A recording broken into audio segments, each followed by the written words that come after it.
So, what does it really take to build a sustainable community? And I'm not just talking about solar panels and recycling bins. I mean a place that actually lives and breathes sustainability. Well, a small city in Japan just did something incredible. They set a whole new global standard, earning a very prestigious award that, until now, no one outside of France had ever managed to get. So let's dig in and see how they pulled it off. And this right here, this is the moment it all paid off.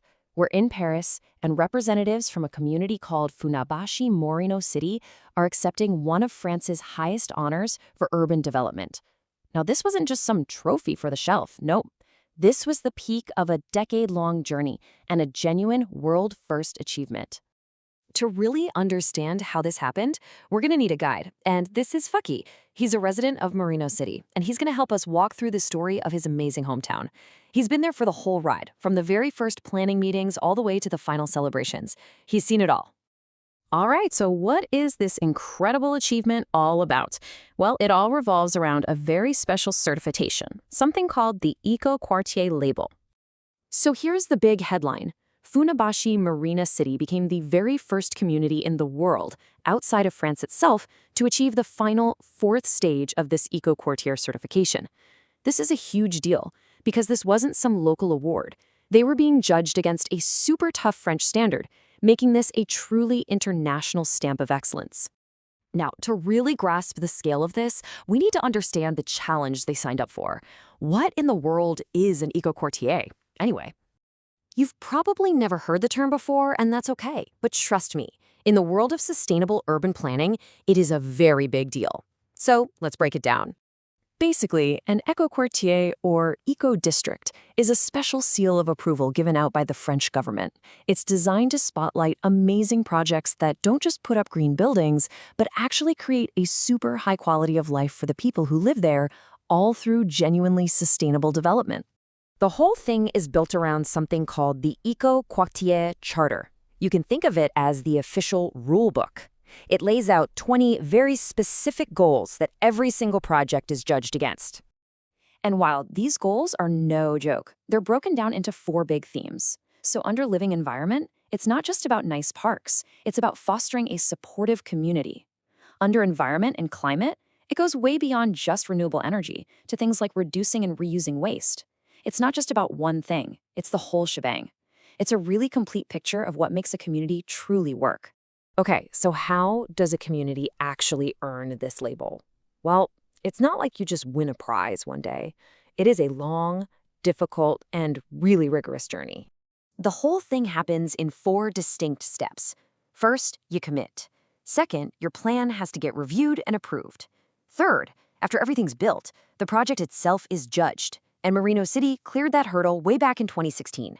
But here's the kicker, the final step. It happens at least 3 years after people have moved in.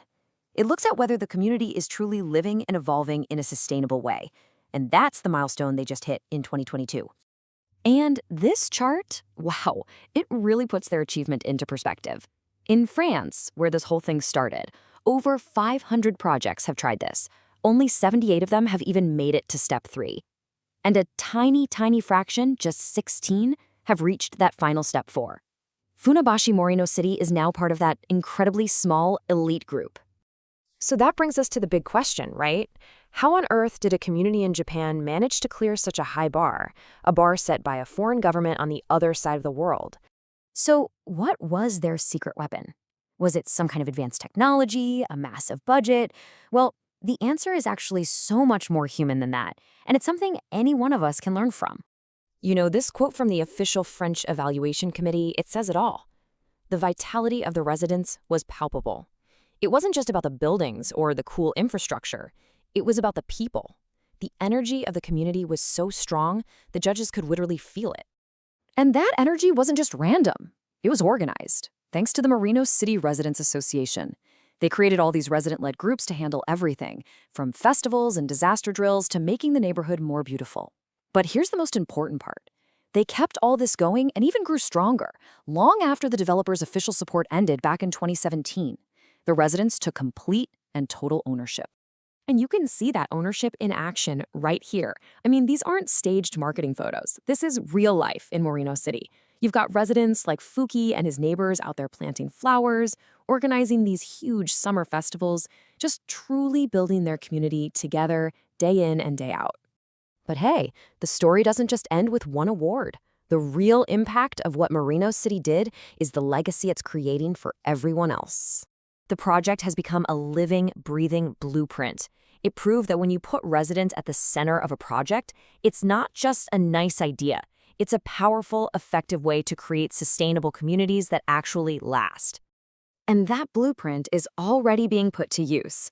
The city of Funabashi is taking the EcoQuartier philosophy and applying it to other huge projects. And the developer? They were so inspired, they launched a whole new community building concept called Be United, based directly on everything they learned in Morino City. This slide just connects all the dots perfectly, doesn't it? On the left, you see the reality of what they built in Morino City.